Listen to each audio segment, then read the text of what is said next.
A major shift is happening in North American trade, centered on a proposal that could change the automobile industry, not only in the United States, but also in Canada, Mexico, and throughout the supply chains linking the three nations.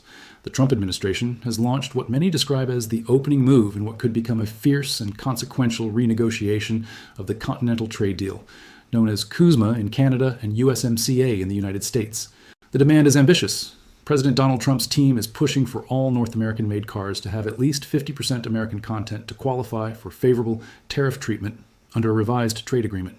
That means half of every part that goes into a car, the steel, components, engines, transmissions, wiring, would need to originate in the United States, not Canada, not Mexico, not even from the broader North American region. Currently, vehicles must include at least 75% North American content by value to receive lower tariffs. There is no requirement for any specific percentage from the United States, so automakers can meet the standard using a mix of parts from the United States, Mexico, and Canada. In practice, cars built in Windsor or Monterey could enter the U.S. without tariffs if 3/4 of their value came from anywhere in North America. The region has functioned as an integrated manufacturing zone. If the new proposal passes, that approach would end. U.S. negotiators are now seeking 82% North American content in regional vehicles, with 50% of that value produced in the United States, according to 4 sources speaking to Reuters. The Wall Street Journal also reported that the priority is for half of all components and materials to come from the U.S. to qualify for preferred treatment under a revised deal. In effect, the Americans want more North American content overall, rising from 75% to 82%, and half of a vehicle's total value traced to American factories, workers, and soil. This is not a minor change. It is a structural rethink of vehicle production and sourcing. The talks began in Mexico City this week, with American and Mexican negotiators reviewing the USMCA. The U.S. plans 2 more rounds of bilateral discussions, excluding Canada. This is crucial. Canada, a major auto producer and the United States' largest trading partner in automobiles, was absent while new terms were set in Mexico City. The proposal contains no requirement for Canadian content, leaving Canada on the sidelines. The first mandatory joint review of the USMCA, or Cusma in Canada, is scheduled for July 2026. This review could determine whether the agreement continues for another 16 years and will influence trade policy, supply chains, and cross-border professional mobility among the 3 countries. Preliminary negotiations now will shape the final deal, and Canada is currently not at the table. Intergovernmental Affairs Minister Dominic LeBlanc plans a trip to Washington next week to try to bring Canada into the discussions before positions solidify.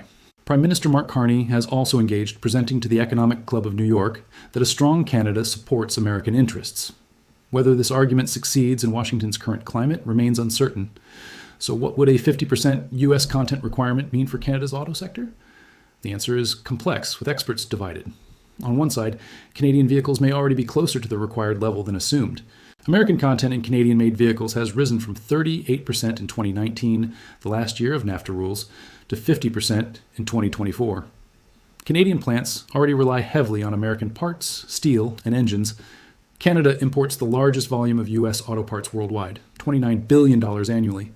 When American workers produce a transmission in Michigan or forge a crankshaft in Ohio, there's a strong chance that component will end up in a vehicle assembled in Alliston, Cambridge, or Ingersoll, Ontario.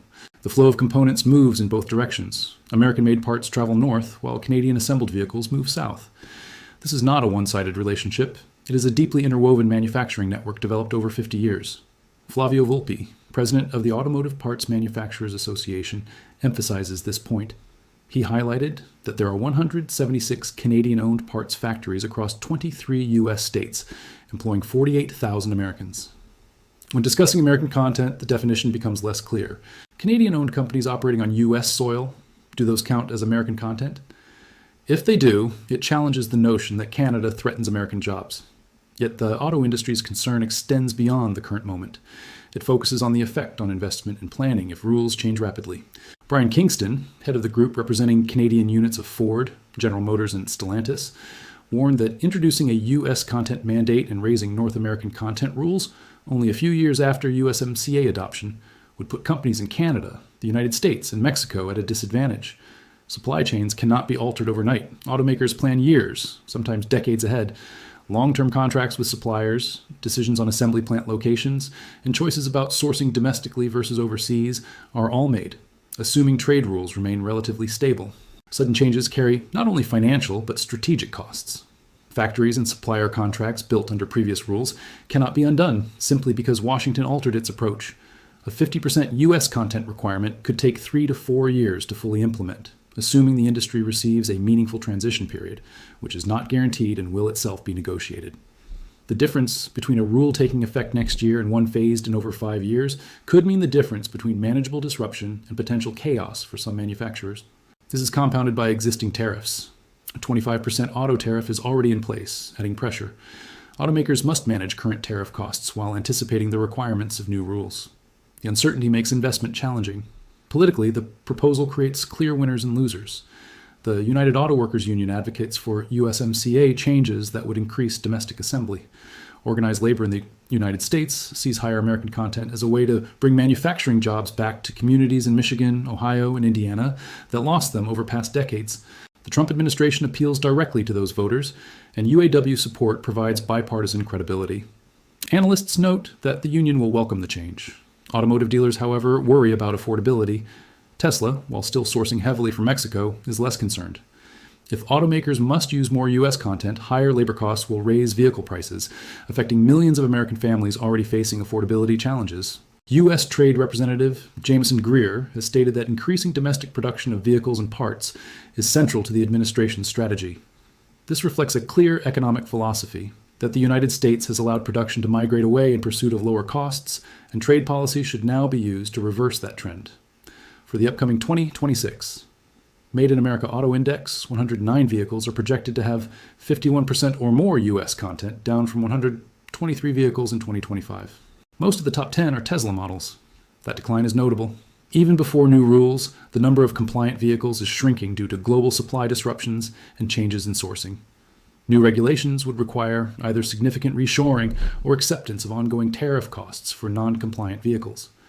Negotiations are set to continue through late July 2026 in Mexico City, giving the parties roughly 2 months to resolve highly complex issues.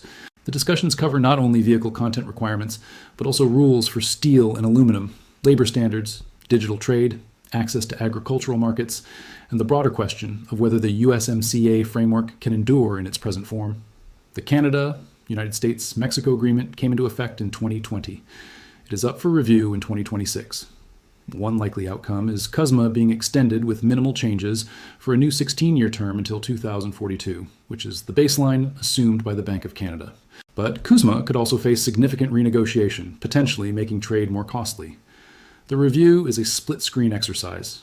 Mexico is already in scheduled talks on economic security, rules of origin, agriculture, and level playing field commitments. Canada is preparing defensively while U.S. officials signal stronger objections on autos, dairy retaliation, and manufactured goods. The July 1st review may not dismantle USMCA, but it will test whether the agreement remains a stable duty preference framework or becomes a rolling negotiation under ongoing tariff pressure. That scenario worries Canadian trade lawyers and business leaders. If the parties cannot reach consensus, the review could repeat next year and the year after. Continuous uncertainty about trade rules imposes economic costs. Even without drastic changes, companies delay investment, hedge bets, and diversify away from North American supply chains to guard against unpredictability. The longer the uncertainty persists, the more it shapes business behavior. Canada's immediate priority is to participate. Cusma's formal review starts on July 1st, 2026, allowing all 3 countries to examine terms and decide whether to continue or modify rules. Canada has the right to be involved, and the Carney government is acting urgently to assert that right before the bilateral U.S.-Mexico track hardens and treats Canada as an afterthought. The stakes are high. The auto sector is one of Canada's largest employers, a major export industry, and deeply integrated with the U.S. economy. A deal mandating half of every vehicle's content be American, without acknowledging Canada's contribution, would seriously impact Canadian auto workers, and ironically, U.S. parts makers who rely on Canadian assembly plants. The story of Cusma in 2026 is just beginning. Mexico City talks are the opening chapter. Canada's negotiations with Washington will be the decisive chapter. Whether the result preserves the integrated North American auto industry or fractures it remains unwritten, and the next chapter is being written now. Canada has formally notified the United States and Mexico that it seeks renewal of the free trade deal. In a letter to American and Mexican counterparts, Canada's U.S. Trade Minister Dominic LeBlanc stated that Canada is formally requesting Cusma's renewal during the July 1st review. This is a significant diplomatic signal. Canada is not walking away, threatening to cancel, or playing games. Canada is clearly saying, We want this deal to continue. Now, let us discuss the terms. LeBlanc will meet U.S. Trade Representative Jameson Greer on Tuesday, accompanied by Chief U.S. Negotiator Janice Charrett. Officials describe the July 1st date as a checkpoint, not a cliff, meaning the agreement does not automatically collapse if a final deal is not reached by then. What is said in Washington today will set the tone for the next phase. Formal trade talks between Ottawa and Washington have yet to begin ahead of the mandatory review. Conservative leader Pierre Poilievre criticized Prime Minister Carney for being absent while Mexico advanced, saying, "If you're not at the table, you're on the menu." This underscores the concern that while the U.S. and Mexico set positions, Canada has been reacting rather than shaping outcomes. LeBlanc arrives in Washington with Carney-appointed leadership steering negotiations. Janice Charrett, former head of Canada's public service under both Harper and Trudeau, is Canada's chief trade negotiator with the U.S.